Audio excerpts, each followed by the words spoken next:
Hello hi. सफलता with Aparna में आप लोगों का स्वागत है। मैं अपर्णा शुक्ला। आज हम लोग 2-3 दिन बाद मिल रहे हैं क्योंकि आप लोगों को कल मैंने रीज़न अपने ग्रुप पर बताया था कि मेरी तबीयत बहुत ख़राब चल रही है। इस वजह से हम थोड़ा कंटिन्यू नहीं कर पा रहे हैं, तो कोशिश करेंगे कि आज से कंटिन्यू करेंगे। मान लीजिए एक आध दिन बीच में गैप होता है तो उसको आप लोग समझ जाइएगा कि हाँ कोई प्रॉब्लम है, इसलिए ठीक है। तो हम लोगों ने 2004 का जो है पेपर सॉल्व करना शुरू किया था, जिसमें 50 क्वेश्चंस हो गए थे और जो आगे के क्वेश्चंस हैं उसको आज कोशिश करूँगी कि जल्दी जल्दी फटाफट ख़त्म करने की कोशिश करेंगे, ठीक है। वरना फिर नेक्स्ट जो है 2006 वाला उसको फिर प्रॉब्लम हो जाएगी, ठीक है। 2004 के बाद 2005, 6 सब ये जो है इन सबको सॉल्व करना है ना, तो इसलिए तो चलो फिर शुरू करते हैं। हाँ, उसके पहले बता देते हैं कि जिसको जो है कोई भी समस्या हो तो वो टेलीग्राम पर चला जाए। टेलीग्राम पर जाने के लिए कुछ नहीं करना है, बस अपर्णा सिस्टर TGT आप डालोगे आपको मिल जाएगा। वहाँ पर क्वेश्चन डालती हूँ, डेली के डेली डालती हूँ, आप वहाँ से सॉल्व करो, आपको कॉन्सेप्ट क्लियर होगा। दूसरी बात, अगर आपको मेरे व्हाट्सएप ग्रुप पे जुड़ना है तो आप टेलीग्राम पे ही चले जाओ, वहाँ से आपको नंबर मिल जाएगा मेरे टेलीग्राम से। आप वहाँ से नंबर लेकर मेरे व्हाट्सएप पर आप जुड़ सकते हो। वहाँ NCERTs मिलती हैं और आपको जो कोई भी क्वेश्चंस होते हैं उसका आंसर मिलता है। मैं दूँ या मेरे बच्चे दें, फिर भी मैं देती ज़रूर हूँ। जब मुझे समय मिलता है तो मैं आंसर ज़रूर करती हूँ, ठीक है। चलिए बहुत हो गया, अब आगे बात करते हैं। तो हम लोग 50 क्वेश्चन कर चुके थे, तो 50 क्वेश्चन के आगे आता है 51 क्वेश्चन। 51 क्वेश्चन क्या था, पहले 50 क्वेश्चन लास्ट में आप लोग को एक बार याद दिलाती हूँ कि हम लोगों ने क्या किया था। हम लोग का 50 क्वेश्चन था, विभिन्न स्वयंसेवी संस्थाएं सामुदायिक स्वास्थ्य उत्थान हेतु कौन कौन कार्यरत हैं। तो इसमें आंसर हमने क्या लगाया था, इसमें आंसर में लगाया था उपरोक्त सभी, क्योंकि भारतीय रेड क्रॉस सोसाइटी एवं भारत सेवक समाज Kasturba memorial fund and Hind कुष्ठ निवारण संघ, भारतीय बाल कल्याण परिषद एवं अखिल भारतीय नेत्रहीनता उन्मूलन समाज, उपरोक्त में से सभी। तो ये जो तीनों मैंने भी पहले बताई, ये तीनों ऐसे हैं जो स्वयंसेवी संस्थाएं हैं जो समुदाय के स्वास्थ्य के विकास के लिए कार्य करती हैं, ठीक है। ये हम लोग का लास्ट क्वेश्चन था। चलो 51 शुरू करते हैं। 51 क्या है, इसको थोड़ा बड़ा करते हैं फिर जो है शुरू करते हैं। 51 का क्वेश्चन है कि पर्यावरण के अजैविक घटक हैं। पर्यावरण के अजैविक घटक क्या हैं? जैविक मतलब होता है कि जो चीज़ मनुष्य के द्वारा की जाती हो, और अजैविक मतलब होता है जो प्रकृति के द्वारा की जाती हो। तो आसपास की वायु, जल, स्थल, ये सभी। तो आसपास की वायु अजैविक हैं, ये तो अपने आप हम लोग यूज़ करते हैं और ये अपने आप बनती रहती हैं। जल, ये भी बनता रहता है, बरसात हो रही है इस समय तो पानी जो है स्टोर हो रहा है ज़मीन के अंदर। स्थल, स्थल मतलब धरती, पृथ्वी, तो जो है ये सारी चीज़ें क्या हैं, अजैविक हैं। तो ये सारी क्या हो जाएंगी, ये सभी, ठीक है। तो ये सभी टिक मार्क लगाते हैं, ये सभी, ठीक है। नेक्स्ट क्वेश्चन क्या है, नेक्स्ट क्वेश्चन है वातावरण में कौन सी गैस मुक्त अवस्था में, मुक्त मतलब होती है ना खुले अवस्था में, मुक्त अवस्था में स्वपोषियों के विकास के कारण हुई है, ठीक है। मतलब कि जो खुद का पोषण करते, स्वपोषी मतलब क्या होता है, खुद का पोषण करना होता है। परपोषी मतलब होता है जो दूसरों पर पोषण करते हो। तो nitrogen, carbon dioxide, oxygen, ozone. तो नाइट्रोजन क्या होती है, वायुमंडल में बहुत ज़्यादा मात्रा में पाई जाती है। कार्बन डाइऑक्साइड जो सांस हम लोग छोड़ते हैं, ऑक्सीजन जो हम लोग लेते हैं, और ओजोन, ओजोन जो हमारी ओजोन परत है, जो क्षरण हो रहा है, किसके द्वारा क्षरण हो रहा है, जो हमारी अल्ट्रावायलेट किरण है उनके द्वारा क्षरण हो रहा है। तो ऑक्सीजन गैस जो वातावरण में मुक्त अवस्था में स्वपोषियों के विकास के कारण उत्पन्न होती है। पृथ्वी के वायुमंडल में नाइट्रोजन 78% के बाद ऑक्सीजन 21% सबसे ज़्यादा पाया जाता है। सबसे ज़्यादा क्या पाया जाता है, नाइट्रोजन, और उसके बाद क्या पाया जाता है, ऑक्सीजन पाया जाता है, ठीक है। तो इसमें क्या होगा, ऑक्सीजन जो होगा वो स्वपोषीय विकास के कारण होती है, ठीक है। अब स्वपोषीय विकास के कारण मतलब समझ लो, यहाँ पर पेड़ होता है वो स्वपोषी होता है और पेड़ ही ऑक्सीजन को बनाता है, ठीक। चलो नेक्स्ट क्वेश्चन शुरू करते हैं, ठीक है। ओजोन के स्तर किसके हानिकारक प्रभावों से हमारी रक्षा करते हैं, पराबैंगनी किरण, उत्किरण, ऊष्मा, ऊपर के सभी। तो अभी मैंने नेक्स्ट बताया पराबैंगनी किरण, ठीक है। तो यहाँ पर टिक लगाओ, पराबैंगनी किरण। नेक्स्ट क्वेश्चन, एक मिनट,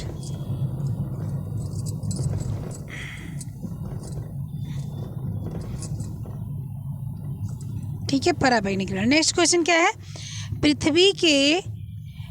पृथ्वी पर जीवों की उत्पत्ति कितने वर्ष पूर्व हुई? पृथ्वी पर जीवों की उत्पत्ति कितने वर्ष पूर्व हुई? 2 अरब वर्ष पूर्व, 2 अरब से 3 अरब वर्ष पूर्व, 3 के बाद 4 अरब वर्ष पूर्व और 4 के बाद 5 अरब वर्ष पूर्व। मतलब कि कितने पुराने जीव हैं जो पृथ्वी पर हैं?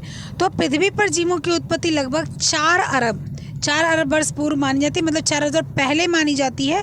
जीवी महाकल्प के आर्कियोजोइक महाकल्प में अर्थात आज के 3.8 अरब वर्ष पूर्व आदि सागर में जीवन की उत्पत्ति सबसे पहले हुई थी। जीवी महाकल्प के रूप में पृथ्वी का इतिहास अभिहित किया जाता है। कहने का मतलब ये है कि करीब 4,000 वर्ष पूर्व जो है पृथ्वी की उत्पत्ति हुई थी, मतलब उसको खोजा गया था। ये कहा गया था कि ये पृथ्वी है, इस पर जीवन जिया जा सकता है। तो इसका आंसर होगा नंबर 3। नेक्स्ट क्वेश्चन क्या है, प्लास्टिक किस प्रकार का अपशिष्ट है? प्लास्टिक किस प्रकार का अपशिष्ट है? जैव निम्नीकरण, ये वायु प्रदूषक, जल प्रदूषक। तो जैव निम्नीकरण तो है ही, मतलब कि जो जैविक है, मतलब कि जो प्राकृतिक है, इसके जो चीज़ें होती हैं इसको अपशिष्ट नहीं कर पाती ना। जैव मतलब कि अभी बताया मैंने, अजैविक मतलब होता है जो खुद से अपने आप से अपशिष्ट हो जाए, जिसको करना ना पड़े। और जैव मतलब जो किसी की, जैसे हम पन्नी को जला रहे हैं तो ये ख़त्म क्या हो रही है, ये जो है वो पिघल के फैल रही है, तो हमारे द्वारा हो रही है। तो ये क्या बोलेंगे, जैव निम्नीकरण। और जैव या निम्नीकरणीय मतलब जैव भी है और निम्न स्तर पर भी हैं, मतलब इसको हम लोग ख़त्म भी कर सकते हैं, लेकिन ख़त्म नहीं भी होती हैं। ठीक है, वे अपशिष्ट पदार्थ जिन्हें हानि रहित पदार्थों में नहीं तोड़ा जा सकता, वे अजैव निम्नीकरण अपशिष्ट कहलाते हैं। ये जीवाणु द्वारा अपघटित नहीं होते हैं, जैसे प्लास्टिक, डीडीटी आदि। आप लोग को मैंने पहले ही बताया था कि डीडीटी का छिड़काव बहुत कम मात्रा में करना चाहिए, और अब होता भी है बहुत कम मात्रा में, क्योंकि डीडीटी का छिड़काव किस लिए होता था? कीड़ों को मारने के लिए होता था। अधिकतर फसल पे छिड़काव होता था मच्छर मारने के लिए, मक्खी मारने के लिए। तो उससे क्या होते थे, उससे गौरैया बहुत हद से ख़त्म हो गई थी, इसलिए फिर कुछ दिनों तक बिल्कुल बंद कर दिया गया था। तो डीडीटी का भी छिड़काव ऐसा है कि अगर जिसको छिड़क दिया जाए तो जल्दी ख़त्म नहीं होता है, इसलिए यह नुकसानदायक है, इसलिए इसको भी कोशिश की जाती है कि छिड़कना ना पड़े। ठीक है, तो इसका क्या हो जाएगा, इसका जैव और निम्नीकरण हो जाएगा। नेक्स्ट क्वेश्चन क्या है, नेक्स्ट क्वेश्चन बड़ा करते हैं। वैसे विष जो बिना अंगों को जलाए ही विषाक्त लक्षण उत्पन्न करते हैं, जैसे तूतिया, वे क्या कहलाते हैं? आपेक्षिक विष, उदाहक विष, उत्तेजक विष, प्रलापक विष। अपेक्षित मतलब जिसकी अपेक्षा की जा सकती है, मतलब कि जो माना जा सकता था कि ऐसा विष है। तो अपेक्षक विष में क्या आएगा, सांप आएगा, बिच्छू आएगा, कि सांप काटता तो हमने अपेक्षा कर रखी है कि सांप काटेगा तो विष फैलेगा। ठीक है, उत्तेजक विष जो उत्तेजक होते हैं, जैसे कि शराब हो गया, मदिरा हो गया, ड्रग्स हो गया, ये सारे क्या होते हैं, उत्तेजक विष होते हैं, कि अगर इसको पी लिया जाए तो उत्तेजना आती है। आदमी अपना जो अपने ऊपर कंट्रोल होता है उसको खो देता है, तो बहुत ज़्यादा उत्तेजक होता है, और या तो बिल्कुल उसकी उत्तेजना खत्म हो जाती है, तो उत्तेजक विष इसमें आ जाता है। प्रलापक विष, प्रलापक मतलब कि जो बड़बड़ाना हो जाता है, मतलब कि आप उसको किसी को लग जाए, कोई खा ले किसी के माध्यम से, तो क्या होता है, उल्टा सीधा बोलने लग जाता है, मतलब उसका कंट्रोल खुद पे नहीं, तो कभी कभी दवा रिएक्शन कर जाती है, तो इस तरह से स्थिति आ जाती है, तो इसको भी प्रलापक विष कहा जा सकता है। उदाहक विष, उदाहक विष का मतलब होता है जो किसी अंग पे बिना ही प्रत्यक्ष रूप से दिखाई दिए और अंदर से उसका असर हो रहा है, जलन वगैरह महसूस हो रही है, उसको उदाहक विष कहते हैं। जैसे तूतिया उदाहक विष कहलाता है। नीला तूतिया यानी थोथा जो कहा जाता है, यह कॉपर सल्फेट अकार्बनिक यौगिक है, जिसका रासायनिक सूत्र होता है CuSO4। ठीक है, तो उदाहक विष। ठीक है, नेक्स्ट क्वेश्चन क्या है, कार्बोलिक अम्ल का पान करने पर रोगी को निम्नलिखित में से क्या करना चाहिए?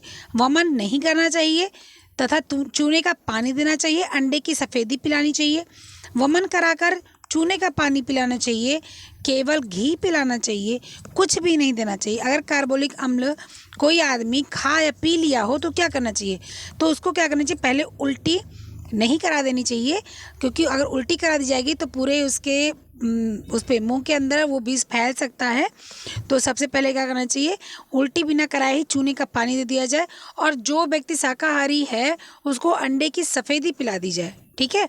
तो उससे उसका काफ़ी हद तक कार्बोलिक अम्ल का जो पान है वो काफ़ी हद तक ठीक हो जाता है। इसमें क्या है, कार्बोलिक अम्ल का पान करने वाले रोगी को वमन मतलब उल्टी कराना, वमन नहीं कराना चाहिए।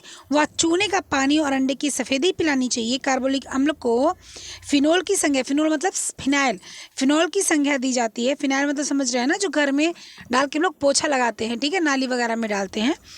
कार्बोलिक अम्ल का आविष्कार रुंगे द्वारा 1834 ईस्वी में किया गया। वर्तमान में फिनाइल का या फिनोल का उपयोग जीवाणुनाशक, कवकनाशक, शाकनाशक आदि के रूप में किया जाता है। तो जब फिनाइल कोई पी लेता है, मान लो कोई, बहुत लोग ऐसे होते हैं मूर्खतापूर्ण कार्य कर देते हैं, तो उनको उल्टी नहीं करानी चाहिए। पहले उनको ऐसा चीज़ करना चाहिए कि कोशिश हो कि उसको या तो मूत्र के या तो मल के माध्यम से निकल जाए, या फिनाइल वो जब पिला दे, चूना वगैरह पिला दिया जाएगा तो जो है अपने आप से उल्टी हो जाएगी। उसको पहले खुद उल्टी कराने की कोशिश करने के बजाय पहले उसको चूना वगैरह पिलाया जाए, ठीक है। तो इसका आंसर क्या आ जाएगा, इसका आंसर आ जाएगा नंबर 1। नेक्स्ट क्वेश्चन क्या है, नेक्स्ट क्वेश्चन है, रेडियस तथा उल्ला अस्थियां भंग होने पर उसे स्थिर होने के लिए प्रयोग क्या करना चाहिए, खपच्चियों का, रस्सियों का, तेलों का, गर्म जल का। अब देखो, जो है जब अस्थियां भंग होती हैं तो सबसे पहले डॉक्टर के यहाँ जाने से पहले क्या किया जाता है, हम लोग कुछ उसका उपाय करते हैं जिसको प्राथमिक उपचार कहते हैं। उसको प्राथमिक उपचार क्या किया जाएगा, खपच्ची बांध कर उस पर और उसको सुतरी से या पट्टी से बांध दिया जाएगा ताकि वो हिले ना, उसके बाद डॉक्टर के यहाँ पहुँचेंगे। तो क्या हो गया इसका आंसर, उसका आंसर हो गया खपच्चियों के द्वारा, ठीक है। नेक्स्ट क्वेश्चन क्या है, नेक्स्ट क्वेश्चन है, मानसिक विकास होता है नियमित एवं क्रमबद्ध रूप से, अनियमित एवं अक्रमबद्ध रूप से, और अनियमित अव्यवस्थित रूप से, किसी भी तरह से। तो मानसिक विकास तो नियमित होता है, क्रमबद्ध होता है। भाई मानसिक विकास से पहले बच्चा गोली बनाना सीखेगा ना, कि पहले वो जो है कविता लिखेगा उसके बाद गोली बनाएगा। पहले बच्चा गोली बनाएगा, ठीक है, उसके बाद अक्षर बनाएगा, उसके बाद वो छोटा सा शब्द बनाएगा, उसके बाद वो वाक्य बनाएगा। तो मानसिक जो क्रिया है, चाहे वो शारीरिक हो या मानसिक हो, सब क्रमबद्ध ही होती हैं, नियमित और क्रमबद्ध, ठीक है। तो 59 का क्या हो जाएगा, नियमित एवं क्रमबद्ध। नेक्स्ट क्वेश्चन क्या है, नेक्स्ट क्वेश्चन है, किस काल में बालक अधिकांश बातें घर वालों के अनुकरण द्वारा सीखता है, किस काल में, तो शैशवावस्था में, बाल्यावस्था में, किशोरा अवस्था में, या बुढ़ापा में। किस अवस्था में बालक जो है जो दूसरों को देखकर सब कुछ सीखता है, ठीक है। तो जब बालक जो है थोड़ा सा बड़ा होता है, ठीक है, जब बालक जो है शैशवा अवस्था में ही रहता है, लेकिन वो जब दूसरे साल में पहुंचता है, शैशवा अवस्था कहाँ तक होती है, 0 से 2 वर्ष। जो पेटेंट शैशवा अवस्था है वो 0 से 2 वर्ष है। वो अलग सी बात है कि किसी ने 7 दिन माना है, किसी ने जो है 2 साल माना है, किसी ने 6 साल तक मान लिया है। 6 साल तक कतई शैशवावस्था नहीं होती, कभी भी एग्जाम में आएगा तो 6 साल नहीं लगाना है, ठीक है। तो शैशवावस्था जो होती है वो जो जब बिल्कुल ख़त्म होने वाली होती है, जब उत्तर आती है ना, तब बच्चे अनुकरण करना सीख लेते हैं। शैशवावस्था में बालक अधिकांश बातें घर वालों के अनुकरण से सीखता है। इस अवस्था में शिशु सबसे अधिक और जल्दी अनुकरण विधि से सीखता है। जन्म के 5-6 वर्ष की अवस्था को शैशवावस्था कहा जाता है, लेकिन या हरलाक के अनुसार कहा जाता है, ठीक है। हरलाक ने 6-7 वर्ष दिया है और वरना बाल्यावस्था है। तो अगर इस क्वेश्चन को देखो तो किसी के अनुसार नहीं बोला गया है, तो इसलिए बाल्यावस्था लगाया जा सकता है, ठीक है। अगर किसी के अनुसार बोला होता तो वो अलग सी बात थी, किसी के अनुसार अगर बोला जाता तो अलग सी बात थी। यहाँ पर अनुसार नहीं बोला गया है तो यहाँ पर शैशवावस्था लगाया जाएगा, ठीक है। तो शैशवावस्था इसमें होगा। क्वेश्चन नंबर 60 का क्या होगा, पहला शैशवावस्था, हाँ शैशवावस्था। नेक्स्ट क्वेश्चन क्या है, बच्चों के अस्थायी दांत तो कब निकलने लगते हैं, बच्चे जब जो हैं उनके अस्थायी दांत कब निकलने लगते हैं, 2 वर्ष की उम्र में, 4 वर्ष की उम्र में, या ये देखिए 2 बार 4 वर्ष में छप गया है, 2 बार 4 वर्ष नहीं होगा, 4 वर्ष की उम्र, 8 वर्ष की उम्र में। तो यहाँ पर आप इसको 6 वर्ष कीजिएगा, ठीक है। ये जो 4 लिखा है ना, ये जो 4 यहाँ पर लिखा है गलत लिखा है, ये 6 वर्ष कीजिएगा। और अस्थायी दांत अधिकतर 6 वर्ष में ही जमना शुरू होते हैं। ठीक है, 4 वर्ष में भी दांत टूटते भी नहीं। 4 वर्ष में जब दांत टूटते हैं और उसके जब दांत टूट जाते हैं उसके महीने भर के अंदर दांत निकलना प्रारंभ होते हैं। तो आप 6 वर्ष इसको लगाएंगे। ठीक है, तो इसका आंसर कौन सा आएगा? इसका आंसर दूसरा आएगा, 6 वर्ष। ठीक है, ये जो आंसर इसमें 4 वर्ष दिया है ये गलत दिया है, 6 वर्ष होगा इसका आंसर। ठीक, अब इसका जो है व्याख्या पढ़ लेते हैं, लेकिन फिर भी आप 6 वर्ष जानिएगा। मानव में दांत 2 बार आते हैं। प्रथम बार आने वाले दांत अस्थायी होते हैं, इन्हें दूध का दांत कहा जाता है। ये 4 वर्ष की उम्र में गिरने लगते हैं। इसके बाद अस्थायी दांत आते हैं। या वयस्क के मुंह में 32 दांत होते हैं। दांत 4 प्रकार के होते हैं, कृंतक, रदनक, अग्रक, अग्रचर्वणक और चवर्णक। ठीक है, चलो ठीक है, नेक्स्ट क्वेश्चन पढ़ते हैं। नेक्स्ट क्वेश्चन क्या है? 12 वर्ष से 18 वर्ष की आयु काल क्या कहलाती है? तो किशोरावस्था कहलाती है, बहुत बार बता रखा है। ठीक है, नेक्स्ट क्वेश्चन आगे चलते हैं। विकास के क्षेत्र में गृह विज्ञान का क्या योगदान रहा है? तो पारिवारिक स्तर उत्थान करना बिल्कुल सही है। स्वास्थ्य एवं पोषण का क्षेत्र ये भी सही है। रोजगार भी सही है। पारिवारिक कल्याण भी सही है। बाल शिक्षा एवं स्त्री शिक्षा भी सही है। तो इसलिए इसमें उपयुक्त सभी होगा। नेक्स्ट क्वेश्चन आगे बढ़ते हैं। राष्ट्रीय महिला आयोग संबंधी नया अधिनियम कब बना? तो राष्ट्रीय महिला आयोग संबंधी नया अधिनियम 1990 के तहत बना। इसकी स्थापना 1992 में हुई। महिलाओं के अधिकारों की रक्षा करने वाला यह देश का सर्वश्रेष्ठ संगठन है। ठीक है, राष्ट्रीय महिला आयोग का संवैधानिक संस्था। इसकी स्थापना कब हुई? इसकी स्थापना हुई थी 1990 में। ठीक है, इसकी स्थापना जो है 90 यहाँ दिया हुआ है, लेकिन 90 से 92 के बीच में हुई थी। तो 90 से 92 के बीच में हुई थी। तो अगर यहाँ पर तो 2004 में 90 लिखा है, लेकिन मान लीजिए 92 आ जाता है 1992, तो आप 1992 लगाएंगे। ठीक है, चलो नेक्स्ट क्वेश्चन क्या है? एक मिनट।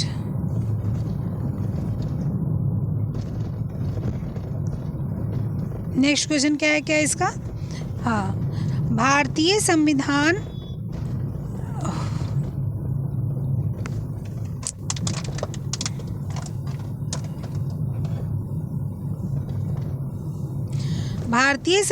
संविधान में किस भाग में कहा गया कि राज्य को ऐसी व्यवस्था करनी चाहिए जिसमें स्त्रियों तथा बच्चों के स्वास्थ्य और शक्ति का दुरुपयोग ना हो?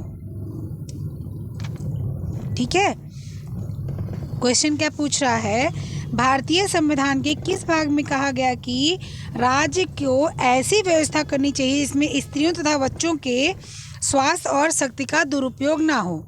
तो प्रस्तावना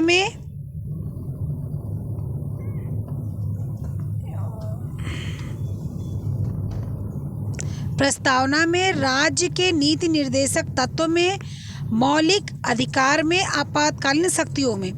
तो किस में कहा गया है? यह प्रस्तावना में कहा गया है कि भारतीय संविधान के भाग 4 अनुच्छेद जो है 36-51 में राज्य में नीति निर्देशक तत्वों का उल्लेख किया गया है। अनुच्छेद 39 में कहा गया है कि राज्य को किसी ऐसी व्यवस्था करनी चाहिए जिसमें स्त्री तथा बच्चों के स्वास्थ्य और शक्ति का दुरुपयोग ना किया जाए। अनुच्छेद 38 तथा 39 में वितरक मूलक न्याय के सिद्धांत को साकार करता है, जिसमें सामाजिक, आर्थिक और राजनीतिक न्याय की स्थापना का निर्देश दिया गया है। ठीक है, तो इसमें क्या आंसर होगा? इसमें आंसर होगा आपका दूसरा। क्वेश्चन नंबर 2 ऑप्शन नंबर होगा राज्य के नीति निर्देशक तत्व में। ठीक है, ऑप्शन इसका क्या होगा? ऑप्शन होगा इसका 2, राज्य के नीति निर्देशक तत्व में। नेक्स्ट क्वेश्चन क्या है? भारत में कब तथा कहाँ सर्वप्रथम स्कूलों में गृह विज्ञान पढ़ाने की प्रावधान किया गया? ये आपको मैंने कई दिन पहले बताया था, जब गृह विज्ञान पढ़ाया था तब 3-4 दिन पहले बताया था। सबसे पहले कहाँ हुआ था? सबसे पहले मद्रास में हुआ था। कहाँ? मद्रास में लेडी इरविन कॉलेज में हुआ था। ठीक है, तो ये पता है सबको, तो इसको इसलिए इसको आगे बढ़ते हैं। ठीक है,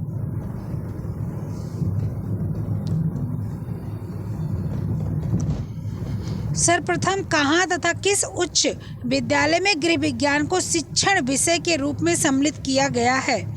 महारानी लक्ष्मी बालिका उच्च विद्यालय बिहार, महारानी बालिका उच्च विद्यालय बड़ौदा गुजरात, राजकीय कन्या उच्च विद्यालय राजेंद्र नगर पटना बिहार, राजकीय दुर्गावती उच्च विद्यालय आगरा। सर्वप्रथम कहाँ किस उच्च विद्यालय में गृह विज्ञान शिक्षण की व्यवस्था विषय सम्मिलित किया गया है? ठीक है, क्या पूछ रहा है? उच्च विद्यालय। ठीक है, तो इसमें क्या आएगा? महारानी बालिका उच्च विद्यालय बड़ौदा यानी गुजरात में। ठीक है, आंसर नंबर इसका क्या आएगा? 2 आएगा। नेक्स्ट क्वेश्चन क्या है? किस पुरुष ने सर्वप्रथम गृह विज्ञान में PhD की उपाधि प्राप्त की? ये भी मैंने बताया था। किसने प्राप्त की थी? KN चंद्रशेखर ने। ठीक है, ये पहले ऐसे पुरुष थे जिन्होंने गृह विज्ञान में PhD की थी। ठीक, नेक्स्ट क्वेश्चन क्या है? वह प्रथम भारतीय पुरुष जिसने गृह विज्ञान में PhD कर राजेंद्र कृषि विश्वविद्यालय पूसा समस्तीपुर बिहार में गृह विज्ञान संकाय के डीन पद पर कार्य किया है। ठीक है, तो कौन है? वही डॉक्टर KN चंद्रशेखर ने। ठीक, वही डॉक्टर KN चंद्रशेखर ने ही क्या किया है कि वो जो है प्रथम भारतीय पुरुष थे जिन्होंने गृह विज्ञान में PhD की थी, और यह जो है राजेंद्र प्रसाद कृषि विश्वविद्यालय पूसा समस्तीपुर बिहार में गृह विज्ञान संकाय के डीन पद पर कार्य किया है। ठीक है, तो इसमें क्या आएगा? इसमें भी आएगा प्रथम डॉक्टर KN चंद्रशेखर। नेक्स्ट क्या है?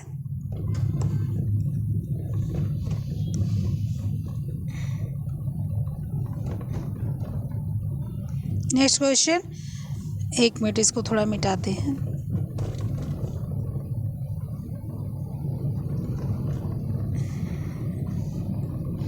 व्यक्तिगत समस्याओं के साथ साथ राष्ट्रीय समस्याओं के निदान जैसे जनसंख्या वृद्धि रोकना, चेचक, मलेरिया उन्मूलन, पर्यावरण सुरक्षा, सिंचाई एवं दवा वितरक, वयस्क शिक्षा, जन शिक्षा, पोषण संबंधी समस्याएं, स्त्री शिक्षा, टीकाकरण, जनमत आदि तक पहुंचाने का उद्देश्य किसका है?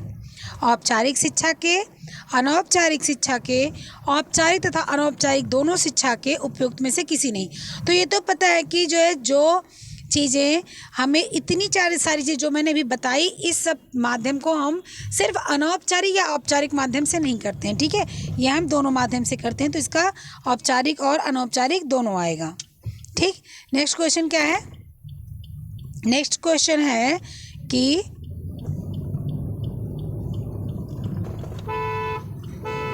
गृह विज्ञान का अर्थ क्या है? नेक्स्ट क्वेश्चन क्या है कि गृह विज्ञान का अर्थ क्या है? गृह विज्ञान प्रबंध करने वाला विज्ञान है, अपने संसाधनों को प्रबंध करने की कला है, घर को सजाने की कला है, घर के कार्य करने का विज्ञान है, गृह प्रबंध करने वाला विज्ञान। देखो यहाँ पर क्या लिखा है? यहाँ पर लिखा है अपने संसाधनों का प्रबंध करने वाला कला है।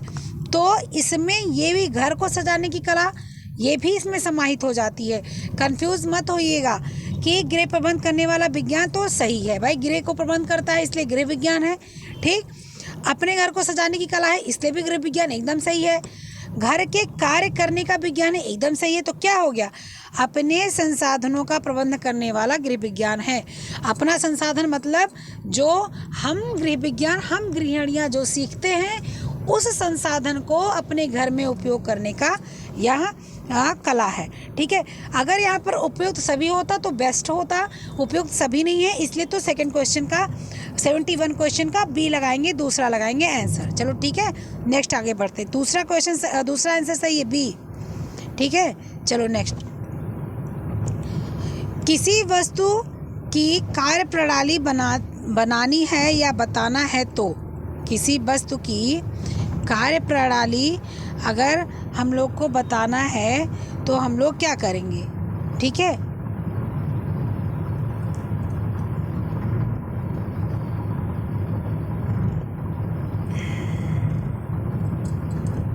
प्रतिपादन करेंगे, लक्ष्य बनाएंगे, संचार करेंगे, कुछ भी नहीं करेंगे। अगर बताना है तो क्या? अगर प्रतिपादन बताएंगे, लक्ष्य बताएंगे, संचार बताएंगे, कुछ नहीं। तो किसी वस्तु की कार्य प्रणाली को अगर बताना है तो सबसे पहले प्रतिपादन करेंगे। कहने का मतलब है जो है सबसे पहले उस चीज़ को जो कार्य करना है उसका एक हम लोग शुरुआत करेंगे, पहले उसकी एक श्रेणी बनाएंगे, पहले उसका हम लोग एक प्रोफार्मा तैयार करेंगे, उसके बाद कार्य शुरू करेंगे।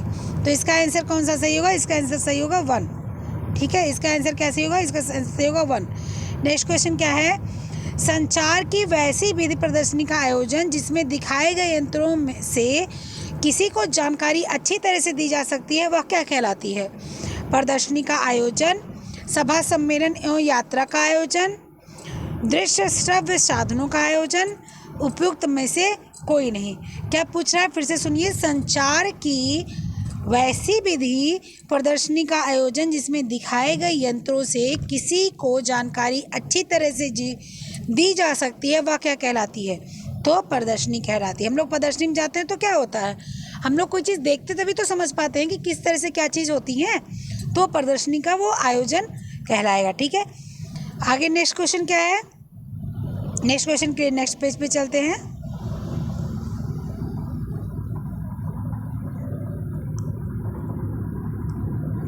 वर्तमान आय का वर्तमान उपभोग व्यय पर अधिक को बजट कहा जाता है। ये भी बहुत पहले बताया था, परिभाषा मैंने जब बजट की कराई थी उसी में लिखाया था कि यह किसकी परिभाषा है।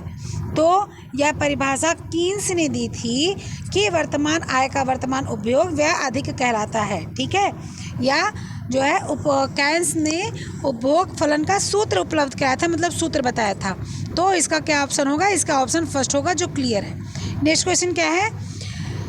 बालो उपहार योजना। ठीक है, बालोपहार योजना बाल विकास फंड योजना किस बैंक या संस्थाओं के अंतर्गत कार्य करती है? जीवन बीमा निगम तथा भारतीय यूनिट ट्रस्ट, डाकघर, राष्ट्रीय बैंक, उपरोक्त में से कोई नहीं।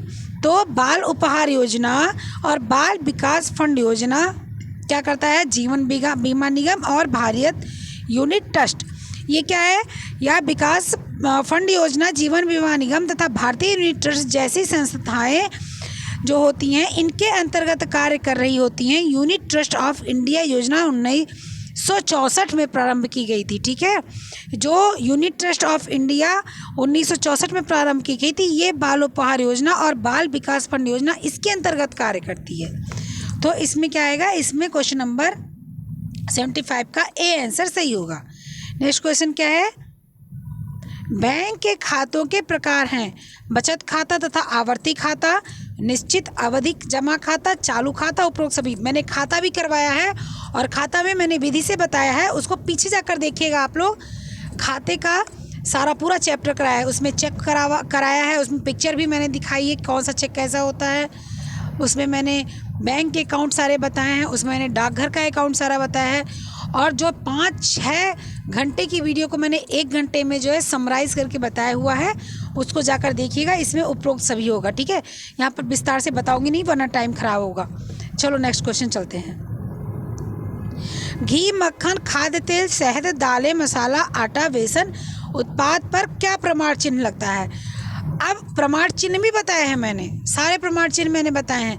वॉइस नोट में भी मैंने कराया है अपने ग्रुप पर, व्हाट्सएप ग्रुप पर। जिसको भी जुड़ना हो वो जाकर जो है टेलीग्राम से नंबर लेके जुड़ सकता है। व्हाट्सएप पर भी मैंने वॉइस नोट में पूरा जो है चिन्ह, एगमार्क, FPO, ISI सारा किस उसमें सन में इसका स्थापना हुआ, किस सन में क्या बना, सारा मैंने कराया। अगर आपको कुछ चाहिए हो तो आप जाकर या तो पीछे वीडियो देख लीजिए, और अगर आपको वीडियो से भी जो है ज़्यादा जानकारी चाहिए तो वॉइस नोट में चले जाएगा, वॉइस नोट भी आपको मिल जाएगी। दोनों चीज़ें आप विजिट कीजिएगा, आपको दोनों में लाभ मिलेगा। ठीक है, तो इसके लिए क्या है? इसके लिए आपका होगा जहाँ पर खाद्य चीज़ें, देखो घी, मक्खन, ठीक है, ये जानवर वाली हैं, ठीक है, लेकिन इस पे भी एग्रीकल्चर वाले लगते हैं। खाद्य तेल, दाल, मसाले, आटा, बेसन, जो चीज़ें खेती से आती हैं, एग्रीकल्चर वाली होती हैं, उनका क्या होता है? उनको एग मार्क लगता है, प्रमाणित चिन्ह लगता है। ठीक है, तो इसका आंसर नंबर 1 आएगा। ठीक, इसका आंसर नंबर 1 आएगा। नेक्स्ट क्वेश्चन चलते हैं। नेक्स्ट क्वेश्चन क्या है? निर्णय करने में उन उद्देश्यों का अस्तित्व निहित है जिनके प्रति उसका प्रतिपादन किया गया है। निर्णय प्रक्रिया भी मैंने करा रखा है, पीछे जाकर देखोगे तो वहाँ मिलेगा। डी उडस थॉमस ने कहा है, एस्थरा फ्री टुश बैटन ने कहा है, CH वैटसन ने कहा है, इनमें से कोई नहीं। तो इसको डी वुड्स थॉमस ने कहा है, ठीक है, इसको डी वुड्स थॉमस ने कहा है। नेक्स्ट क्वेश्चन चलते हैं, आगे बढ़ते हैं नेक्स्ट क्वेश्चन के लिए। नेक्स्ट पेज पे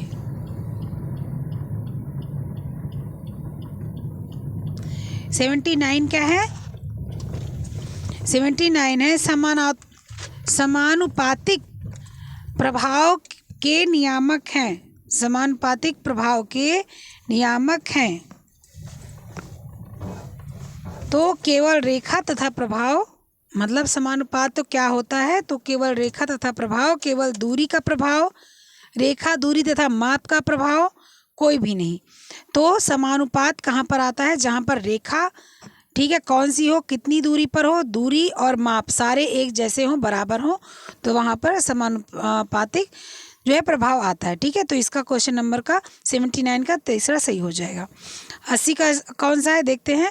गंदे कपड़ों पर साबुन की टिकिया के स्थान साबुन का चूर्ण अगर प्रयोग किया जाए, जिसको विरंजक चूर्ण कहते हैं, तो कैसा होगा? अच्छा होता है, श्रेयस्कर होता है, खराब होता है, कोई भी नहीं। तो जो विरंजक चूर्ण होता है उसको हम लोग सर्फ कहते हैं। तो पहले क्या करते हैं, कपड़े को हम लोग क्या करते हैं, पहले सर्फ में भिगोते हैं और उसके बाद जब उसको जो है धुलते हैं तो उसके बाद साबुन लगा के रगड़ते हैं, तो मैल ज़्यादा अच्छे से साफ होती है। तो क्या होगा, ये श्रेयस्कर माना जाएगा, ठीक है। ये तो सबको पता है, व्यवहारिक चीज़ें हैं। चलो ठीक है, आगे बढ़ते हैं। 6 से 12 वर्ष तक का काल क्या कहलाता है? ये भी 20 बार हो चुका है, तो इसको भी इसलिए ज़्यादा नहीं बोलते हैं, इसको बाल्यावस्था बोलते हैं, ठीक है। चलो नेक्स्ट चलते हैं आगे। किस अवस्था में यौन परिपक्वता का कारण बालक के शरीर में अनेक परिवर्तन आते हैं? तो ये किशोरावस्था है, ठीक। Next question. जन्म के समय शिशु के सिर की लंबाई पूरे शरीर की लंबाई की कितनी होती है? 1/4, आधी, 2/3, 1/3। तो 1/4 होती है, क्योंकि जो बच्चा होता है बहुत बड़ा होता नहीं है, तो अगर उसका सिर नापा जाए तो 1/4 भाग का होता है, ठीक। तो इसको भी आगे चलते हैं। Next question. ये सारे बहुत छोटे छोटे क्वेश्चन हैं, इसमें कुछ बहुत विशेष नहीं है, इसलिए कोई व्याख्या करने से कोई फ़ायदा नहीं है। ये सारी चीज़ जो लोग मम्मी लोग होंगी उनको तो पता ही होगा, और जो लोग मम्मी नहीं होंगी वो अपने भैया दीदी इन लोग के बच्चों से भी देखकर समझ सकते हैं, और वो भी बहुत नॉर्मल सी बातें हैं, ठीक है। चलो आगे बढ़ते हैं।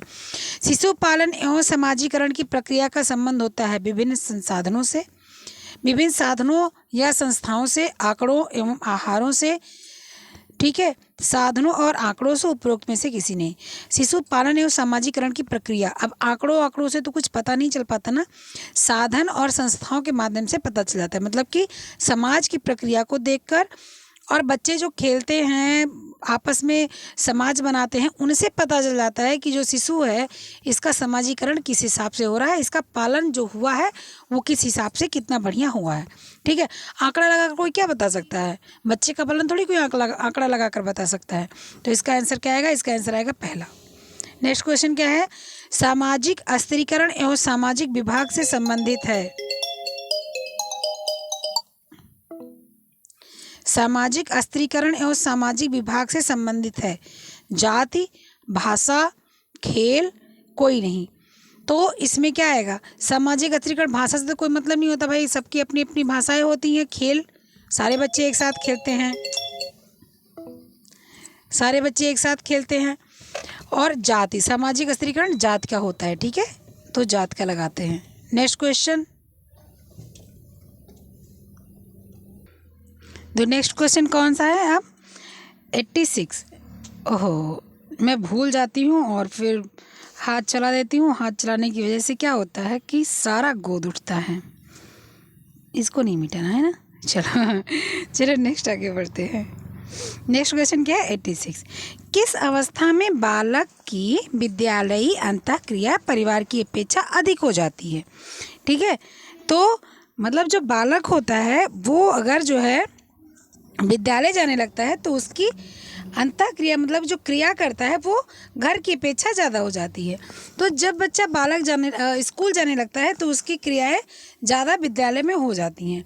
तो 11 से 12 वर्ष की अवस्था, अब इसमें 11 से 12 वर्ष की अवस्था लिखा हुआ है ना, लेकिन यहाँ पर जानना आपको ये होना चाहिए था, इसमें आंसर आपका ये होना चाहिए था 6 से 12 वर्ष की अवस्था। यहाँ पर आपका आंसर क्या होना चाहिए था? यहाँ पर आपका आंसर होना चाहिए था 6 से 12 वर्ष की अवस्था यहाँ पर आंसर आपका होना चाहिए था। अब यहाँ पर ऐसा क्यों दिया है सिर्फ 11-12, सिर्फ 2 साल, ऐसी मुझे नहीं पता, लेकिन ऐसे 6 से 12 वर्ष होना चाहिए था, क्योंकि 6 से 12 वर्ष ऐसी अवस्था होती है कि जब अध्यापक ये बताता है बच्चे को कि देखो सूरज पूरब से निकलता है, और बच्चा घर पे जाकर उसकी मम्मी बोल दें, अगर उसके पापा बोल दें कि नहीं नहीं सूरज पूरब से नहीं पश्चिम से निकलता है, तो बच्चा बोलेगा कि नहीं मेरी मैडम ने बोला है कि सूरज पूरब से निकलता है, आपको पता नहीं, आप जान लो इसको।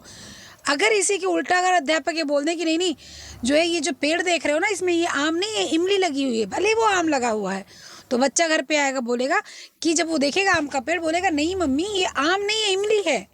ठीक है, तो ये उम्र होती है 6 से 12 वर्ष की, जब बच्चे बहुत अधिक अपने अध्यापक पर भरोसा करते हैं और अपने माँ बाप पर उतना भरोसा नहीं करते हैं।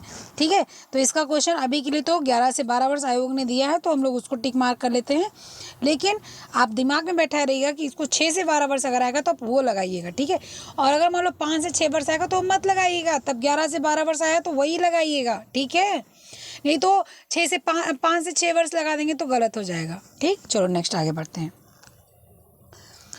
शिशुशाला में दिनचर्या का आरंभ बच्चों द्वारा होता है, प्रार्थना गीत के साथ, फिल्मी गानों के साथ, भाषण के साथ, लड़ाई के साथ। तो भाई सबको पता है प्रार्थना होती है स्कूल में। ठीक है, शिशुशाला क्या कोई भी शाला हो, पहले प्रार्थना ही होती है। ठीक है, बीए हुए छोड़ दो, कॉलेज छोड़ दो, तो पहले प्रेयर होती है, उसके बाद जो है आगे का काम होता है, पढ़ाई शुरू की जाती है। ठीक, नेक्स्ट क्या है, जहाँ पति पत्नी एवं बच्चे ही मात्र एक साथ मिलजुल कर एक छत के नीचे रहकर एक ही रसोई में खाना पकाते हैं तथा खाते हैं, उसे कहते हैं संयुक्त परिवार, सामुदायिक परिवार, व्यक्तिगत परिवार, सामाजिक परिवार। क्या बोलते हैं, पति पत्नी एवं बच्चे ही मात्र एक साथ मिलकर एक छत के नीचे रहकर रसोई में खाना पकाते और खाते हैं, तो क्या होगा, इसको हम लोग क्या बोलेंगे, संयुक्त परिवार नहीं हो। क्यों, संयुक्त परिवार जहाँ पर मम्मी पापा भी हो, हम पति पत्नी हो, मम्मी मतलब पति के माता पिता भी हो, और पति के और पत्नी के बच्चे भी हों, उसको क्या बोलते हैं, संयुक्त परिवार बोलते हैं। ठीक है, और व्यक्तिगत परिवार किसको बोलते हैं, पति पत्नी हो उनको व्यक्तिगत परिवार बोलते हैं। ठीक, और समाज तो पूरा समाज हो गया। सामुदायिक परिवार क्या होता है, जो समुदाय होता है। ठीक है, अब समुदाय 2, 3, 4, 5, 6 सबसे बनता है, तो यहाँ पर क्या आपका व्याख्या दिया गया है, जहाँ पति पत्नी एवं बच्चे की मात्रा एक साथ मिलजुल कर एक छत के नीचे रहकर एक ही रसोई में खाते हैं, उसे व्यक्तिगत नाभिकीय परिवार कहते हैं। ठीक है, जब माता पिता, दादी दादा, चाचा चाची आदि होते हैं तो उसको संयुक्त परिवार कहते हैं। व्यक्तिगत परिवार क्या हो गया, जहाँ पति पत्नी हो। अब पति पत्नी सीमित होंगे तो वहाँ पर बच्चे उनके जो होंगे वो भी सीमित होंगे। अगर उनका विवाह हो गया और बच्चे चले गए बाहर, अगर विवाह हो गया और बच्चे साथ में, तो उनको संयुक्त परिवार बोला जाएगा। लेकिन विवाह हो गया और बच्चे अलग हो गए, जिसका विवाह हुआ, फिर पति पत्नी बच्चे, तो वो व्यक्तिगत परिवार होगा। तो यहाँ पर क्या हो जाएगा, यहाँ पर हो जाएगा व्यक्तिगत परिवार। ठीक, चलो ठीक है, आगे बढ़ते हैं। नेक्स्ट आगे बढ़ने के लिए नेक्स्ट पेज पे आएंगे, नेक्स्ट पेज को बड़ा करेंगे और बड़ा करके तब पढ़ेंगे। ठीक, नेक्स्ट पेज क्या है कि वह कथन किसका कथन है, संयुक्त परिवार में दाम्पत्य प्रेम के विकास का अवसर कम प्राप्त होता है। कौन बोला है कि जब परिवार संयुक्त होता है तो पति पत्नी में प्रेम का अवसर कम मिलता है। ये तो एक साधारण सी बात है, आप इसको समझिए। अगर ये एक आप व्यवहारिक बात समझिए, जैसे मान लीजिए आप सास ससुर देवर जेठ सबके साथ रह रही हो, तो आप देखिए कि आपको अपने पति के साथ समय कम मिलता है। ठीक है, क्योंकि बस वो मात्र एक कमरा मिलता है, जिस आप कमरे में रहते हो और आप उसी कमरे में रह सकते हो, उसी कमरे में सोते हो, उसी कमरे में खाते पीते हो। तो उस कमरे में आपका पति कब जाएगा, जब रात हो जाएगी, खाना खा लेंगे तब जाएंगे। उसके पहले समाज का एक थोड़ा मेंटेन करना पड़ता है, इस तरह कि मम्मी क्या बोलेंगी, पापा क्या बोलेंगे, भैया क्या बोलेंगे, दीदी क्या बोलेंगे, बच्ची क्या बोलेंगी, तो वो चीज़ें आती है ना। तो संयुक्त परिवार में प्रेम कम मिलता है, समय कम मिलता है। तो उसके लिए क्या करेंगे, उसके लिए डॉक्टर राजेंद्र प्रसाद ने कहा है कि संयुक्त परिवार में दाम्पत्य जीवन में प्रेम बहुत कम मिल पाता है, प्रेम नहीं कर पाते दाम्पत्य जीवन वाले। तो इसलिए उनके लिए अगर उनको प्रेम चाहिए तो या तो भाई वो कहीं अकेले जाएं, रहें, कुछ दिन घूमे फिरें। इसीलिए अब तो हम लोग के यहाँ कौन सी प्रथा, उसको क्या बोलते हैं भाई, हनीमून प्रथा बनी है कि जो है जाओ शादी के बाद हफ्ते भर 10 दिन रह अपना घूम फिर लो। तो राजेंद्र प्रसाद जी ने बोला है, मैंने पूरा चीज़ आपको बता दी। नेक्स्ट आगे बढ़ते हैं। परिधान के नमूनों की रचना में रेखाओं, आकार, रंग, बनावट आदि को व्यवस्थित करने के लिए क्या है? कला के मूलभूत सिद्धांतों का सहारा लेना चाहिए, कटाई के सिद्धांत का सहारा लेना चाहिए, ढाके के सिद्धांत का सहारा लेना चाहिए, लाइन के सिद्धांत का सहारा लेना चाहिए। अब ढाका का मलमल होता है तो उसका तो कोई मतलब नहीं भाई, ढाका का मलमल का क्या मतलब है? वो तो कढ़ाई है ढाका का मलमल, ठीक, जो कि कढ़ाई कह रहे वो कपड़ा है, जो कि हम लोग की साड़ियाँ आती हैं, जो कि कैसी साड़ियाँ होती हैं ढाका के मलमल की, कि आपकी एक साड़ी पूरे माचिस के डिब्बे में आ सकती है। ये ढाका का मलमल का खासियत है। तो यहाँ पर कला के मूलभूत सिद्धांत को सहारा लेना चाहिए, कला का जो होता है सिद्धांत उसका सहारा लेना चाहिए, ठीक है। तो इसमें परिधान के नमूने, रचना, रेखाएं, आकार आदि को व्यवस्थित किया जा सकता है जब कला का अलग अलग तरीका अपनाया जाए तो, ठीक। तो इसका आंसर क्या आएगा? फर्स्ट। नेक्स्ट क्वेश्चन क्या है? नेक्स्ट क्वेश्चन है, सीधी, आड़ी, खड़ी और तिरछी रेखाओं वाले नमूने रेखाओं की विभिन्न दिशाओं में बनाकर तैयार किए जाते हैं, वो क्या कहलाते हैं? भूमिगत विन्यास वाले, प्राकृतिक विन्यास वाले, भोजपुरी विन्यास वाले, महगी विन्यास वाले। तो सीधी, आड़ी, खड़ी, तिरछी रेखाओं वालों को क्या भूमिगत बोलते हैं? क्यों भूमिगत बोलते हैं? क्योंकि वो पृष्ठभूमि पे बनाई जाती है। मतलब एक कपड़ा है तो कपड़े का जो पृष्ठभूमि होता है उसी पर रेखाएं खींची जाती है। मोटे आदमी के ऊपर कौन सी लाइन बनेगी, पतले आदमी के ऊपर कौन सी लाइन बनेगी, छोटे आदमी के ऊपर कौन सी लाइन बनेगी, लंबे आदमी के ऊपर कौन सी लाइन बनेगी। तो वो भूमिगत होती हैं, पहले पृष्ठ पर बना दी जाती हैं, उसके बाद ही फिर उसको तैयार करके एकदम से नमूना, फूल, पत्ती आदि सब तैयार करके बनाया जाता है, ठीक है। तो इसको भूमिगत विन्यास कहेंगे। नेक्स्ट क्वेश्चन क्या है? नेक्स्ट क्वेश्चन है, परिधान का रंग, रूप और आकार खिलता है उचित तथा अच्छे अनुपात से, उचित तथा अच्छी लय से, अच्छी अनुरूपता से, किसी से नहीं। तो अगर इसमें उपयुक्त सभी होता तो यहाँ पर उपयुक्त हम लोग सभी लगाते, ठीक है। किसी भी परिधान को सुंदर बनाना होता है तो उसमें लय अच्छी देनी चाहिए, उसकी अनुरूपता अच्छी होनी चाहिए, लेकिन यहाँ पर उपयुक्त सभी नहीं है। तो इसमें जो सबसे अच्छा ऑप्शन होगा वो माना जाएगा। तो सबसे अच्छा ऑप्शन क्या है? उचित तथा अच्छे अनुपात से। मतलब कि कोई फूल बन रहा है तो उसका एक नियम होना चाहिए कि जो है अगर उसको 1 इंच पे बनाया जा रहा है तो सारे फूलों को 1 इंच पे बनाना है, चाहे वो भले से रेंडमली बनाया जाए कि एक यहाँ, एक वहाँ, एक वहाँ, लेकिन एक नाप होना चाहिए। फूल अगर आधे सेंटीमीटर का है तो आधे सेंटीमीटर का पूरे कपड़े पे बनाया जाएगा, या तो अगर उसको जो है ऐसे कहीं आधा सेंटीमीटर कहीं 1 सेंटीमीटर, तो उसको भी देखना कि 2 फूल छोटे बनाए जा रहे हैं, 1 फूल बड़े बनाए जा रहे हैं, ठीक है। तो इस तरह से हर चीज़ का एक अनुरूप तय किया जाता है, ठीक। तो इसका आंसर क्या आएगा? इसका आंसर आएगा कि उचित तथा अच्छे अनुपात से। नेक्स्ट क्वेश्चन क्या है? किसके लिए परिधान रचना में रंग, रेखा, आकृति तथा अलंकरण में पुनरावृत्त, अस्त्रीकरण और विकिरण का प्रयोग किया जाता है? संतुलन में, लय में, समानुपात में, अनुरूपता में। तो रंग, रेखा, आकृति, अलंकरण का पुनरावृत्ति किया जाएगा तो उसको बोलेंगे लय, ठीक है। संतुलन का मतलब तो अलग बात हो गई, समानुपात अलग अलग मतलब थोड़ा सा बराबरी हो गया, अनुरूपता मतलब हो गया किसके अनुरूप, किस कपड़े के अनुरूप, किस मोटे पतले या व्यक्ति के अनुरूप, कलर के अनुरूप, ये हो गया। तो यहाँ पर लय आएगा, ठीक है। नेक्स्ट क्वेश्चन क्या है? नेक्स्ट क्वेश्चन है क्या? नेक्स्ट क्वेश्चन के लिए नेक्स्ट पेज पे चलना पड़ेगा,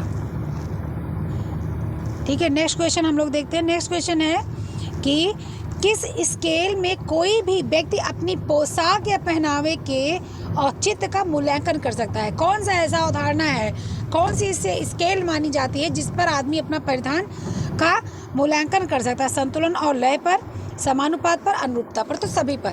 संतुलन भी सही है, ठीक है, समानुपात भी सही है, अनुरूपता भी सही है। सबको पता है अनुरूपता मतलब 20 बार हो गया कि जो है आदमी जिस तरह से खुद हो, जैसे मान लो मोटा आदमी है तो चौड़े लाइन का कपड़ा बिल्कुल नहीं पहन सकता, लंबा आदमी है तो लंबी लाइन का कपड़ा बिल्कुल नहीं पहन सकता, ठीक है। संतुलन और लय होना चाहिए, अगर संतुलन लय नहीं होगा तो कपड़ा अच्छा नहीं लगेगा, डिजाइन अच्छी नहीं लगेगी।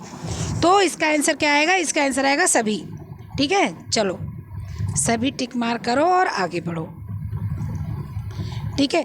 फिर क्या है? चूसड़ विधि द्वारा किस प्रकार के वस्त्रों की धुलाई की जाती है?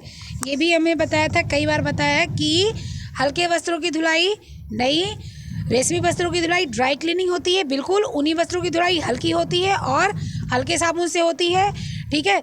भारी वस्त्रों की जो होती है धुलाई उसको चूसड़ मतलब कि पहले इसको गीला किया जाता है, फिर उसको धुला जाता है, फिर उसको ऐसा निचोड़ कर या गार खूब टाइट आप उसको आप उसको उसमें नहीं डाल सकते, ड्रायर में नहीं डाल सकते।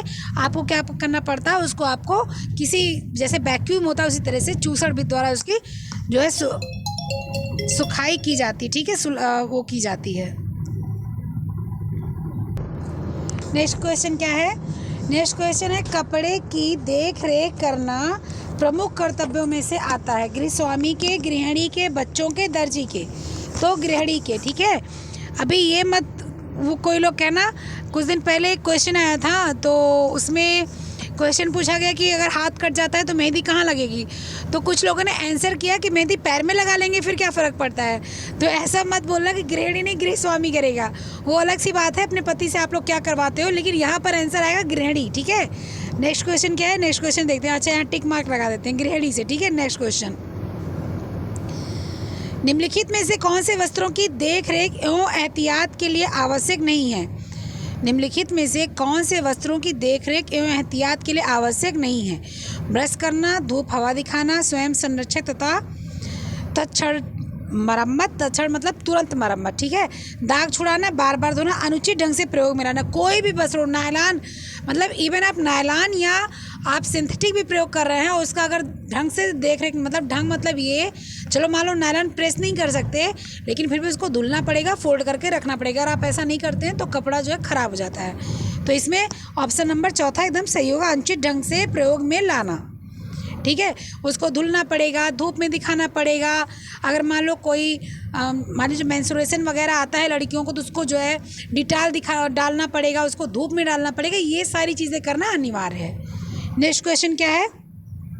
प्राकृतिक तंतु है कपास, पॉलिस्टर, रेयान, नायलॉन। तो सबको पता है पॉलिस्टर पॉलीमर होता है, रेयान मिश्रित होता है जो सेलुलोजिक और मानव निर्मित मिला के बनता है, नायलॉन से वो है पॉलीमर है। सिर्फ कपास ऐसा रेशा है जो बिल्कुल प्राकृतिक है, तो कपास लगाते हैं। और नेक्स्ट आगे बढ़ते हैं। कपास को ही सफ़ेद सोना भी बोलते हैं, कपास को भी कपड़े का राजा भी बोलते हैं। बार बार ये क्वेश्चन आप लोग ग्रुप में करते हो कि कपड़े का राजा कौन है, कपड़े की रानी कौन है। तो इसको एक बार जान लो, कपड़े का राजा कपास है, कपड़े की रानी रेशम है।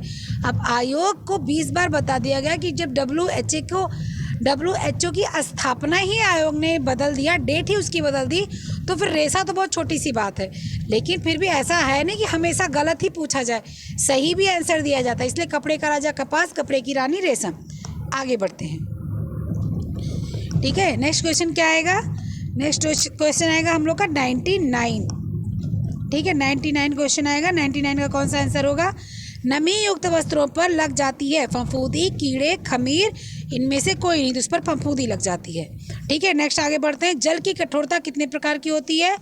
4, 2, 3, 5। कितने प्रकार की होती है जल की कठोरता? तो 2 प्रकार की होती है। जल अस्थाई कठोर होता है जिसमें क्लोराइड, सल्फेट, नाइट्रेट उपस्थित होता है। अस्थाई कठोर होता है जिसमें Ca और Mg यानी कि कार्बोनेटिक विलयन से कारण होता है, तो 2 होते हैं, ठीक है। तो इसका आंसर आएगा 2। नेक्स्ट क्वेश्चन क्या है कि चाय के धब्बे किस वर्ग में आते हैं? वानस्पतिक धब्बे में, प्राणिज धब्बे में, वसायुक्त धब्बे में, खनिज धब्बे में। तो आप सुन लो किस किस धब्बे में आते हैं। वनस्पति धब्बे में तो चाय आ गया, ठीक है। दूध आ जाएगा आपका प्राणिज में, घी आ जाएगा किसका? आपका वनस्पति में, ठीक है। और जैसे किसी पत्ते का दाग लग जाता है तो वो सारी किस में आ जाएगी? वनस्पति में आ जाएगी। प्राणिज में खून आ गया, प्राणिज में आ गया, ठीक है। मीट उट जो है, जो उसका धब्बा लगता है प्राणिज में। अंडे का धब्बा जो लगता है वो प्राणिज में आ जाएगा। वसायुक्त तेल, घी, डालडा, कोई भी तेल, कोई भी वनस्पति, चर्बी, ये सारी इसमें आ जाएंगी, वसायुक्त में आ जाएगी। खनिज युक्त लोहे, तांबे, इन सब का जो धब्बा लगता है खनिज युक्त में आ जाएगा। तो इसमें क्या पूछ रहा है? प्राकृतिक में तो वनस्पति आ जाएगी, चाय पत्ती वनस्पति में आ जाती है। नेक्स्ट क्वेश्चन क्या है? प्राणिज रेशा क्या है? नारियल, रेशम, लिनन और सन। तो रेशम प्राणिज रेशा है, सबको पता है। नेक्स्ट क्वेश्चन पढ़ते हैं आगे। विनाइल क्लोराइड से बनता है, विनाइडोल क्लोराइड से क्या बनता है? Dacron, nylon, Terylene, आयरलिन। तो इसको भी मैंने पढ़ा रखा है कि विनाइडोल क्लोराइड से बनता है टेरिलिन, ठीक है। तो इसका भी आंसर आ जाएगा टेरिलिन। आगे नेक्स्ट क्वेश्चन क्या है कि रेशम की निम्नलिखित विशेषताओं में से कौन सी गलत है, ठीक है। उच्च तनाव सामर्थ्य और अति सूक्ष्म व्यास के कारण इसके वस्त्र हल्के बनते हैं। इसका विशिष्ट गुरुत्व 2.5 होता है या नमी को जल्दी सोखता है तथा अवशोषण क्षमता अधिक होने के कारण पहनने में आरामदायक होता है। इसका सूखी धुलाई करना चाहिए। तो इसको आप चारों देकर आप एकदम साफ समझ गए होगे, रेशम कभी भी गर्मी में नहीं पहनना चाहिए क्योंकि रेशम सोखता कम है, गर्म ज़्यादा करता है। क्योंकि जो शरीर के अंदर गर्मी होती है, पसीना होता है, इसको सोखता नहीं है और शरीर में ऊष्मा ज़्यादा बनती है। तो इसका आंसर नंबर 3 आएगा। फिर भी इसका एक बार हम लोग व्याख्या देख लेते हैं। व्याख्या तो मैंने कर दिया लेकिन फिर भी देख लेते हैं, ठीक है। व्याख्या इसकी एक बार देख लो कि रेशम का गुरुत्व 2.5 होता है, यह कथन गलत है।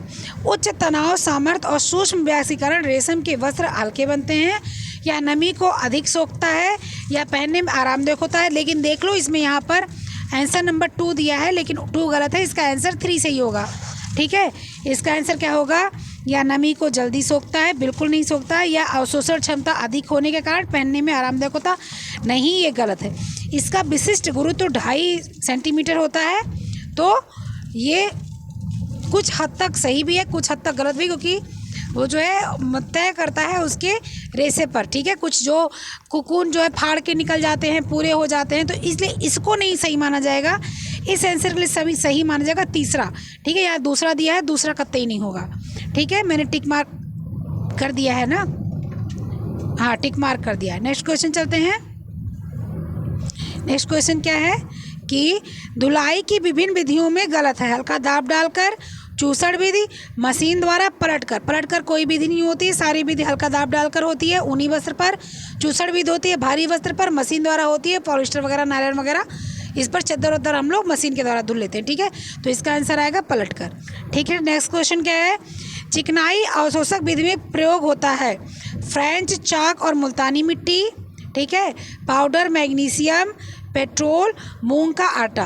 तो क्या होता है? चिकनाई अवशोषक विधि में प्रयोग नहीं होती, पूछा तो चौक प्रयोग होता है, मुल्तानी मिट्टी प्रयोग होता है, पाउडर प्रयोग होता है, पेट्रोल नहीं प्रयोग होता। पेट्रोल जो है रेशम पर प्रयोग होता है, जो महंगा कॉटन आता है उस पर प्रयोग होता है, जो लीलन महंगा वाला आता है उस पर प्रयोग होता है। पेट्रोल जब ऑयल लग जाता है तो उस पर पाउडर छिड़ककर उस पर गर्म प्रेस किया जाता है, ठीक है। तो इसका आंसर क्या आएगा? इसका आंसर आएगा पेट्रोल। नेक्स्ट क्वेश्चन क्या है? नेक्स्ट क्वेश्चन देखते हैं। परिधान की शैली कैसी होनी चाहिए? जीवन शैली से मेल खाती हुई, विवाह के अवसर पर श्वेत वस्त्र, शोक अवस्था में सुंदर वस्त्र, बिना आस्तीन वाला ब्लाउज या फ्रॉक। तो बिना आस्तीन वाला ब्लाउज फ्रॉक कोई मतलब नहीं होता, सबको अच्छा नहीं लगता है, ठीक है। तो इसका नहीं होगा, जीवन शैली से मेल खाता वाला होना चाहिए, ठीक है भाई। आपकी कैसी जीवन शैली? उच्च जीवन शैली तो उच्च, निम्न है तो उसके अनुसार, मध्यम है तो उसके अनुसार, ठीक है। तो इसके लिए क्या होगा? इसके लिए फर्स्ट आंसर सही होगा। नेक्स्ट क्वेश्चन क्या है? 108 क्वेश्चन। किसमें सहयोग, त्याग, अनुकूलता तथा प्रतिस्पर्धा आदि सामाजिक गुणों को अर्जित किया जाता है? भाषा में, परिवार में, खेल में, किसी में नहीं, ठीक है। तो इसमें क्या होगा? खेल में, ठीक। नेक्स्ट खेल में। नेक्स्ट क्वेश्चन आते हैं 109। 109 क्या है? अपने देश को सुयोग्य नागरिक बनने तथा अपने सामाजिक एवं पारिवारिक दायित्वों को सफलतापूर्वक निभाने के आवश्यक गुण तथा क्षमताएं विकसित करने में महत्वपूर्ण भूमिका निभाता है कौन? तो इसमें एक बढ़िया नागरिक बनने के लिए, एक दायित्व, पारिवारिक दायित्व को पूरा करने के लिए, सामाजिक क्षमताओं को विकसित करने के लिए कौन निभाता है इसको?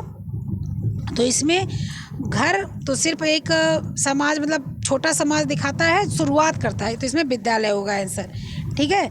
नेक्स्ट क्वेश्चन आता है क्या? नेक्स्ट क्वेश्चन में चलेंगे हम लोग। नेक्स्ट क्वेश्चन क्या है? 108। नेक्स्ट क्वेश्चन के लिए हम लोग आएंगे 108।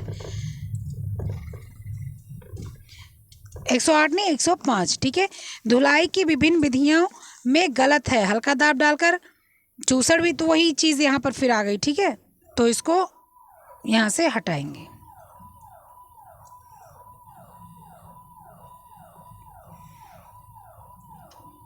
ठीक, चलो। परिवार की सफलता की कुंजी है सफल दाम्पत्य समायोजन, आर्थिक विकास, पारिवारिक वृद्धि। उपरोक्त में से कोई नहीं, तो सफल दाम्पत्य जीवन, इसमें व्याख्या करने जैसा कुछ नहीं है, ठीक है। चलो आगे बढ़ते हैं। आर्थिक दृष्टि से संयुक्त परिवार के लाभ हैं मितव्ययता, भूमि विखंडन से बचाव, श्रम विभाजन, उत्पादन की सुविधा, संपत्ति का समाजवादी वितरण उपरोक्त सभी। ठीक है, मित बहता भी होना चाहिए, भूमि यानी भूमि का बंटवारा भी नहीं होना चाहिए, श्रम विभाजन भी होना चाहिए। भाई जो है बहुत घर में काम है तो घर में थोड़ा थोड़ा काम सबको बांट दिया जाए, तो ये क्या होगा, आर्थिक दृष्टि से बढ़िया परिवार माना जाएगा। तो इसके लिए क्या होगा, उपयुक्त सभी।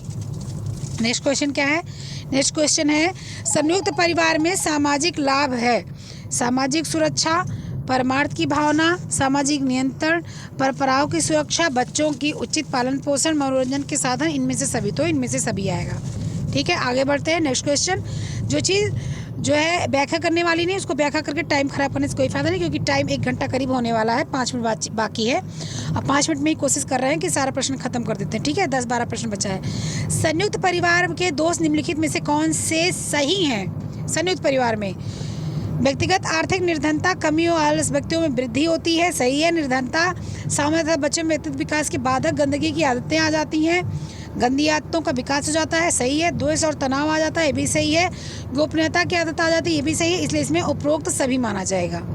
ठीक है भाई, संयुक्त परिवार में आदमी अपने सामान को बचाव करता है और गंदी आदतें कुछ इसमें आ जाती हैं, क्योंकि परिवार बड़ा रहता है तो बच्चे अलग अलग जैसे व्यवहार हो जाते हैं। ठीक है, तो संयुक्त परिवार अच्छा ही नहीं बुरा भी होता है। ठीक है, और अच्छा भी होता है कहीं कहीं। कला के मूलभूत सिद्धांत हैं अनुपात, अनुरूपता, लय, संतुलन, संबल, व्यक्तित्व, उपयोग। सभी कला का अनुपात पढ़ा रखा है, उसको जाकर देख लीजिएगा, उसमें मैंने एकदम विस्तृत व्याख्या कर रखी है। इसमें उपयुक्त सभी एकदम सही होगा। नेक्स्ट क्वेश्चन, किसी व्यक्ति को व्यक्तिगत रूप से जानने से पहले सबसे पहला जो प्रभाव होता है वो क्या होता है, उसके परिधान, बात विचार, उसके रंग। उपरोक्त में से कोई नहीं, सबसे पहले उसके परिधान ही दिखाई पड़ते हैं कि उसका विचार कैसा होता है। ठीक है, मतलब उसका जो व्यक्तित्व होता है सबसे पहले हम लोग किससे देखते हैं, उसके परिधान से देखते हैं। ये हम लोग बहुत बार पढ़ चुके हैं। तो इसका आंसर क्या आएगा, इसका आंसर आएगा उसके परिधान।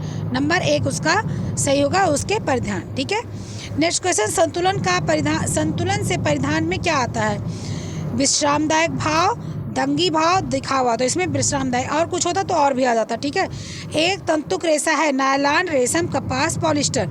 ठीक है, तो जो रेशम होता है वो एक तंतु होता है, क्योंकि पता है कि बहुत लंबा होता है। ठीक है, रेशम उसमें मैंने बहुत विस्तृत रूप से पढ़ा रखा है, पीछे जाकर देखिएगा, वो बहुत अच्छे से पढ़ा रखा है, उसको आप सब समझ जाएंगे।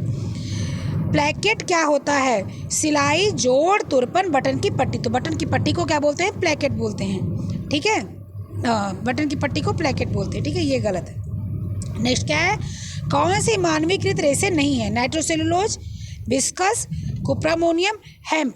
तो हेम्प क्या है, हेम्प, रेबी, अपाका, ये सब किस में आते, तने में आते हैं। तो ठीक है, हेम्प को हम लोग क्या करते हैं, टिक मार करते हैं और आगे बढ़ते हैं। 120 नंबर का क्वेश्चन आगे लेते हैं। रेशम क्या है, प्राकृतिक रेशा है, कृत्रिम रेशा है। तो रेशम एक प्राकृतिक रेशा है। ठीक है, कृत्रिम रेशा नहीं है। कृत्रिम रेशा जो आएगा वो रेयान में चला जाएगा। ठीक, चलो नेक्स्ट क्वेश्चन क्या है, नेक्स्ट क्वेश्चन से 5 क्वेश्चन बचा है, उसको फटाफट करते हैं वरना बहुत लेट हो जाएगा और 1 घंटे से ज़्यादा की वीडियो बन जाएगी।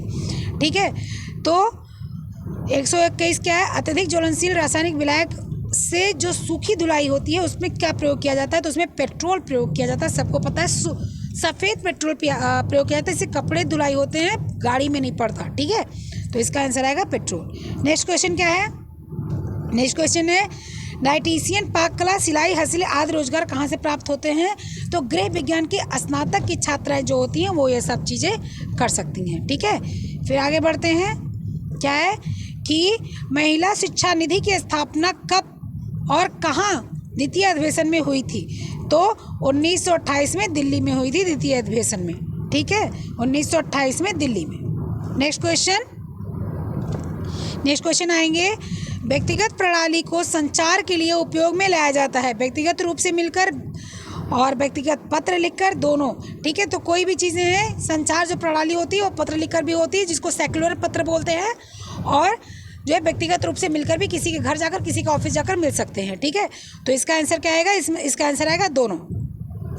नेक्स्ट क्वेश्चन क्या है, next and last not least, क्योंकि कल फिर हम लोग नेक्स्ट 2005 के क्वेश्चन सॉल्व करेंगे। ठीक है, तो ये 2004 का लास्ट क्वेश्चन है। ठीक है, लिस्ट का लास्ट नहीं है। तो एक प्रकार की शिक्षा जिसका उद्देश्य मनुष्यों के मानसिक दृष्टिकोण को तथा पद्धति में परिवर्तन लाना कहलाता है, वो क्या है, लक्ष्य, संचार, मूल्यांकन, कोई नहीं।